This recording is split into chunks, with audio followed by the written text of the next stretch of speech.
Oi, meu objetivo aqui com esse canal é trazer outros sistemas construtivos mais rápidos, mais sustentáveis, que você possa saber que você tem aí opções, né, na hora de fazer a sua construção da tua casa, né? Que não existe só alvenaria, que gera muito desperdício. Mas aí, será que existe um sistema construtivo mais sustentável?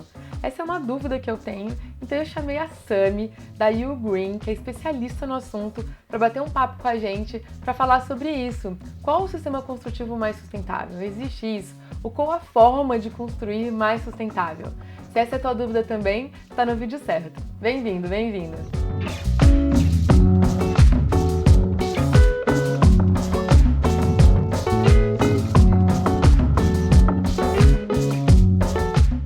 E eu tô aqui então com a Sami, que vai tirar essa grande dúvida pra gente. Sami, obrigada por topar participar do canal, bem-vinda!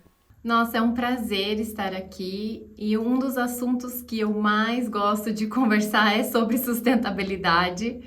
E quando a gente consegue encontrar um canal para que a gente possa falar para um público super amplo sobre a sustentabilidade, é muito legal.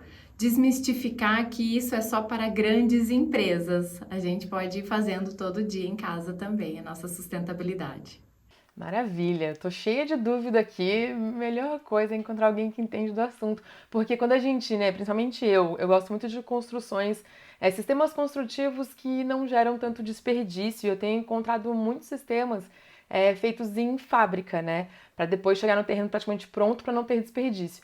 E os fabricantes, obviamente, me falam que esse é o caminho mais sustentável. Mas aí eu fico meio na mão deles. Então, assim, pra mim agora eu vou tirar minhas dúvidas contigo.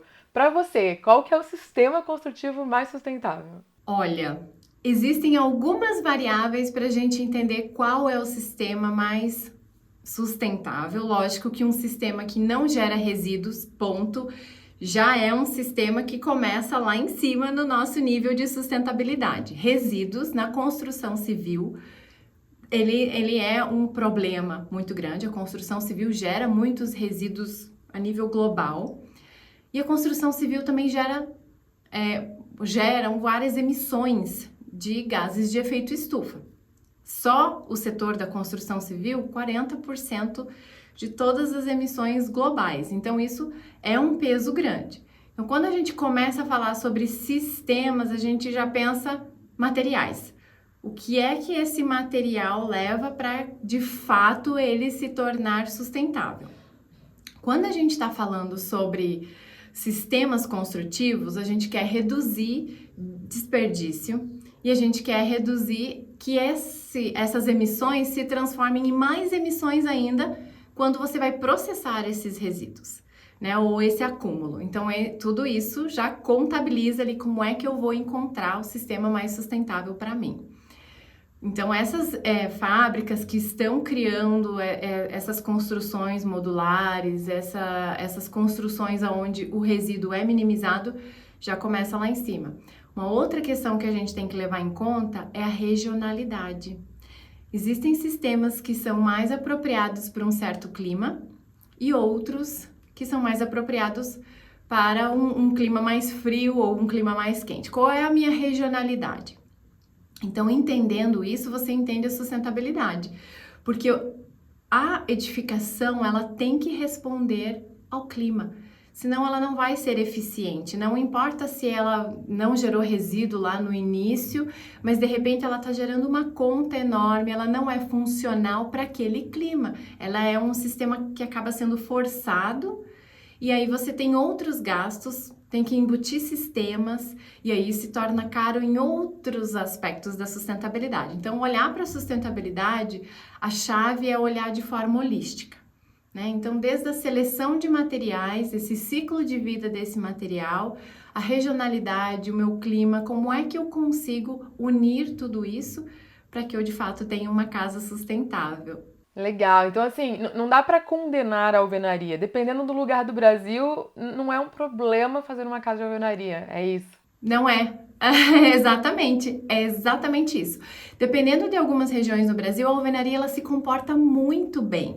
Nós tivemos um caso onde um dos nossos clientes em Minas Gerais. Ele estava na Serra, em Minas Gerais, e venderam para ele um sistema, né, de paredes que era super eficiente. E esse sistema, de fato, era super eficiente, mas era super demais. Na região onde ele estava, ele precisava justamente da alvenaria para criar uma troca de calor maior com o meio ambiente.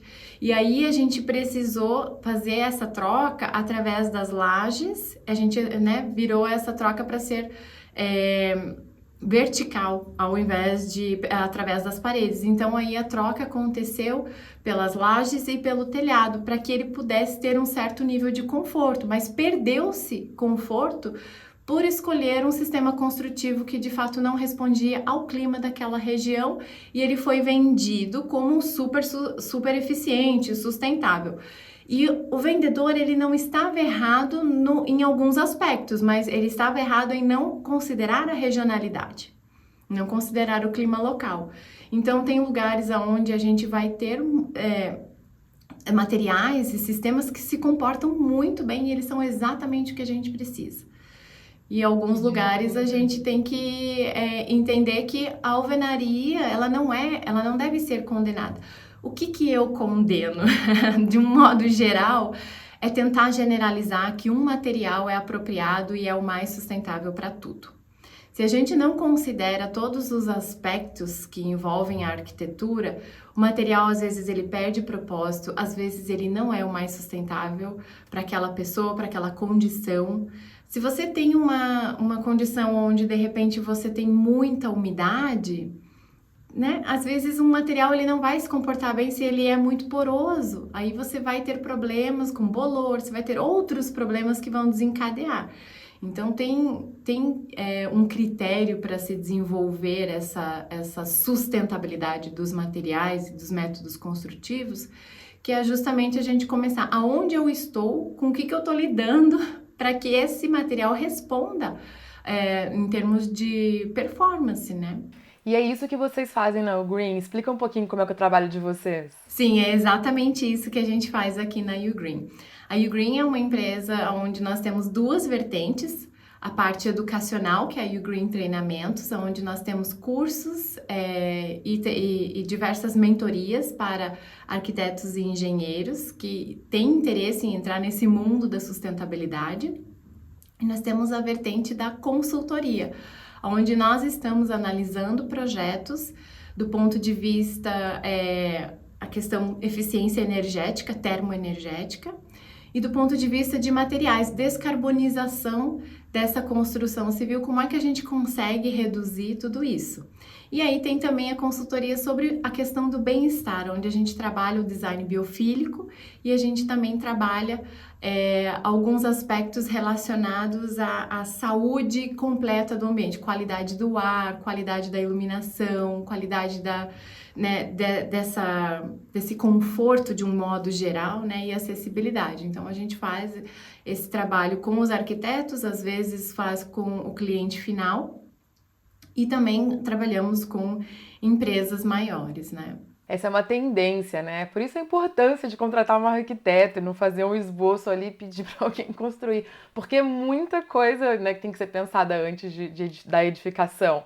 Cruzamento dos ventos, a iluminação, tudo isso faz parte não só para a sustentabilidade, como para a saúde de quem vai viver dentro daquela casa, é isso? Sim.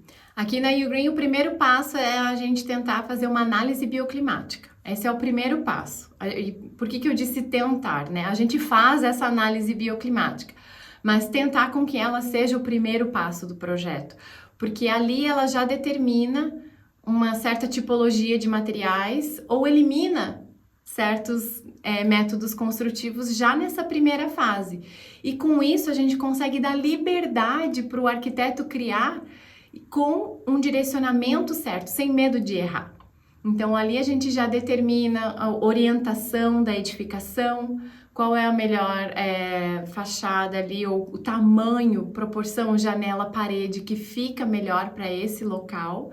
E daí a gente consegue falar ali, olha, dentro disso aqui, fique livre para criar. E aí ele consegue desenvolver essa arquitetura, essa criatividade e atender ao programa dos espaços e tudo isso já com um direcionamento que não negligencia o clima local e aquela região daquele terreno, por exemplo. Sami, como que vocês fazem para fazer essa análise climática de qualquer lugar do mundo aí, estando em Curitiba? Olha, hoje nós temos softwares e dados climáticos que nós podemos baixar em nosso computador para fazer essa análise. Então, existem alguns softwares aí, a gente utiliza o Climate Consultant, mas a gente pode usar outros softwares pagos. O Climate Consultant é um software gratuito, então por isso eu até coloco ele aqui, porque qualquer um poderia estar acessando. Você baixa o Climate Consultant.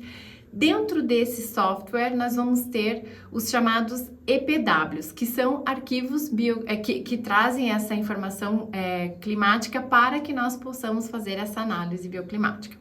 Então, você vai encontrar ali a sua cidade, existe uma lista de cidades pelo mundo. Algumas podem não estar dentro do Climate Consultant, aí você vai em um outro database chamado Ladybug. Então, esse Ladybug Tool, ele também possui lá mais uma extensão. Você baixa esse arquivo EPW. Quando você abre o Climate Consultant, ele vai pedir para você subir esse arquivo e aí ele já vai abrir todo um panorama de informações sobre a sua região. Toda cidade tem ali um ponto onde eles estão coletando dados climáticos. Então, é um aeroporto, uma estação meteorológica que já está fazendo essa coleta. E é daí que vem esses dados, né? Esse database global.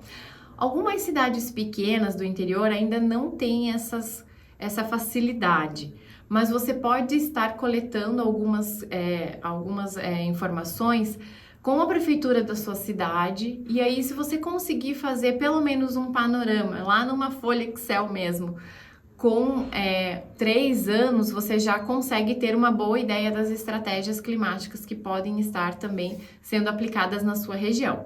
Mas a gente precisa de 3 anos é um mínimo, a gente tem bastante, quanto mais anos de dados a gente consegue, mais informações e mais rica é essa análise. Você tinha me falado, quando a gente bateu um papo antes, desse software, eu cheguei a baixar aqui no meu computador, eu achei a cidade mais próxima do terreno que eu queria verificar. Eu não tive tempo de continuar, mas eu queria muito fazer um vídeo com você específico sobre esse software pra gente ensinar o passo a passo, porque não é tão amigável de cara, né, pra quem não conhece ali. Sim, ele possui muitas informações técnicas, mas ele também tem uma facilidade. Quando você vai passando ali por todas aquelas informações relacionadas ao clima, no último, um dos últimos gráficos que ele mostra é justamente a carta climática, onde tem ali vários pontinhos verdes, aquilo representa ali as horas de conforto, e uma caixinha azul. Essa caixinha azul são as horas de conforto que naturalmente a sua cidade estaria com essas horas de conforto. O que está fora, a gente precisa trazer com essas estratégias em sustentabilidade. Então, o software ele vai dizer, olha, nessa região aqui, por exemplo, na Amazônia, nós vamos precisar de desumidificação. Aqui no sul, a gente vai precisar de retenção, do aquecimento solar. Então, como é que a gente faz isso? E tudo isso são já estratégias que dentro ali do software ele vai listar e ele vai colocar em percentual quão efetiva ela é para a sua região. E é impressionante porque para a gente aqui na Ugreen ele se tornou um feijão com arroz. É a primeira coisa que a gente olha são os dados climáticos e essa análise para determinar o que de forma passiva, eu consigo resolver sem depender de sistemas. E aí o que acontece é que quando a gente faz um evento e mostra esse software, realmente existe uma quantidade muito grande de pessoas que não descobriram ainda essa facilidade que a gente tem para iniciar um projeto de arquitetura já na direção correta. Não, eu fiquei maravilhada com essa possibilidade, porque quando eu construí minha casa eu não sabia disso. E hoje eu sofro um pouco aqui, por exemplo, no frio, eu não sabia que aqui fazia tanto frio. Eu achava que era muito calor, então pensei a casa para o calor. Só que no frio chegou a fazer -1, de gelar o meu deck do quarto e as paredes de vidro aqui não são apropriadas para barrar a temperatura ali. eu sinto muito frio. Eu comprei vários aquecedores a óleo, espalhei pela casa. E aí, assim, é porque quando o sol cai no inverno, ele cai num lugar diferente do verão. Então, tudo isso tem que pensar, né? Perfeito. Isso é muito do que eu falei lá no começo do vídeo, onde a gente está falando sobre a multidisciplinaridade das estratégias, né? Então, de repente, essa questão, né, do muito frio, muito calor, a gente pode resolver com outras coisas, com sombreamento no verão, né? Conversar com o paisagista e entender, olha, eu poderia colocar aqui uma proteção verde, onde no verão essa proteção ela tá super cheinha, ela vai te ajudar sendo esse filtro. E no inverno todas as folhas caem e daí você vai trazer esse sol que você tanto precisa para dentro de casa. Essa questão da proporção parede-vidro. O vidro, ele é um condutor, ele é um supercondutor, seja de frio ou de calor. Então, quando a gente depende muito do vidro, não tem esse filtro. Se ele não tem uma tecnologia, não tem esse filtro sobre o quanto de calor e frio passa. Então, tudo isso também vai contribuir para o conforto.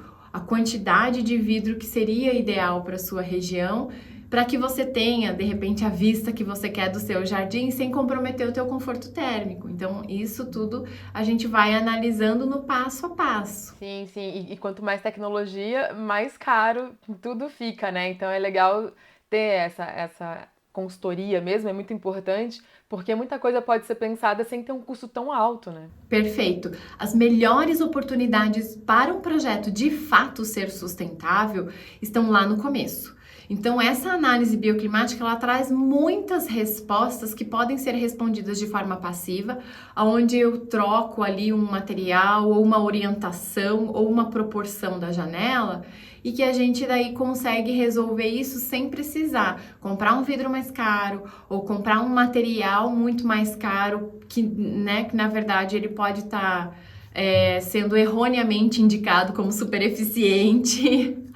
Ou, de repente, também a gente perder com a questão de ter que compensar com ar-condicionado ou aquecedor, né? No seu caso, o aquecedor. Então, essas compensações, elas acabam sendo um pensamento que acontece depois, né? Como é que a gente lida agora com o que já aconteceu?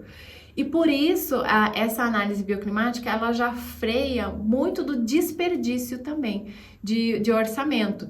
Então, às vezes as pessoas falam, mas vai encarecer o meu projeto eu começar fazendo uma consultoria.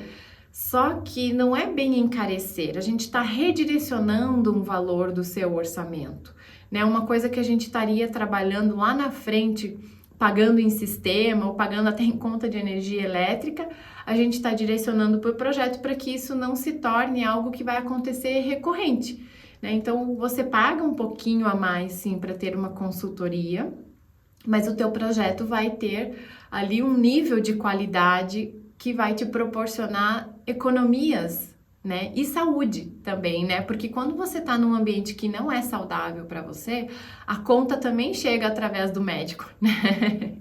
Eu queria ver um projeto desse sendo desenhado, assim, para entender melhor. A gente consegue trazer um pouco para a prática, assim, dar um exemplo de como que é feita essa análise bioclimática? Sim, eu vou mostrar para vocês um projeto que a gente desenvolveu. A gente normalmente não desenvolve projetos aqui, a gente trabalha mais na frente da consultoria.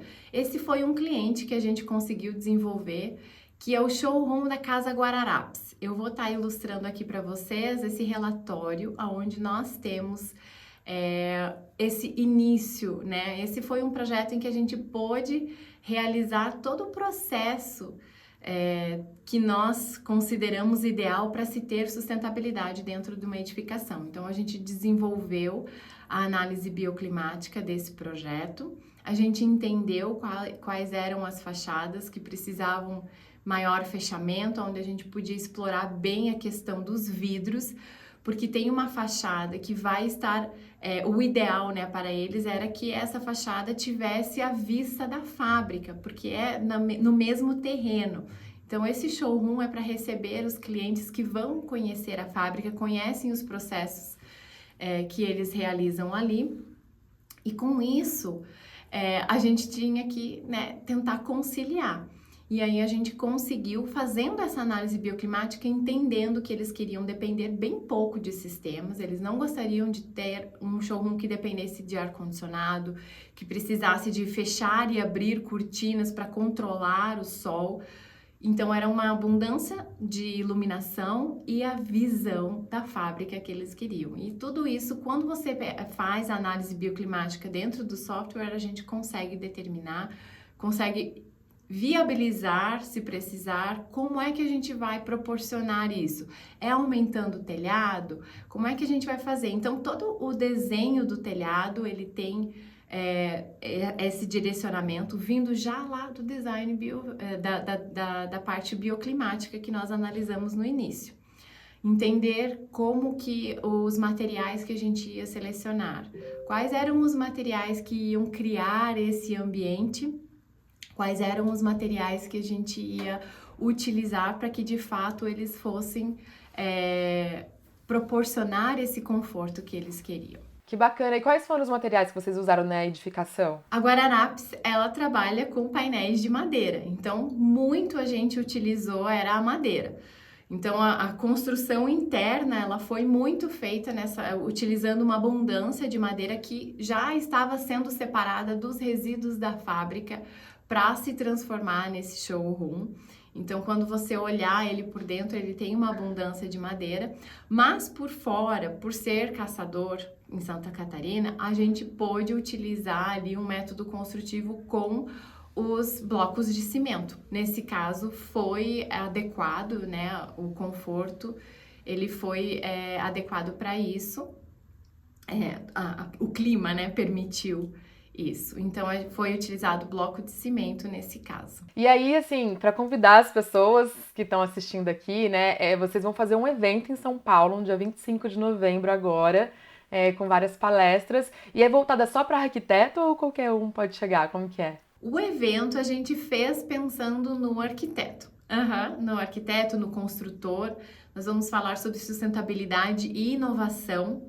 Mas, é claro, todos que têm um interesse em sustentabilidade e gostariam de conhecer mais sobre o tema são muito bem-vindos.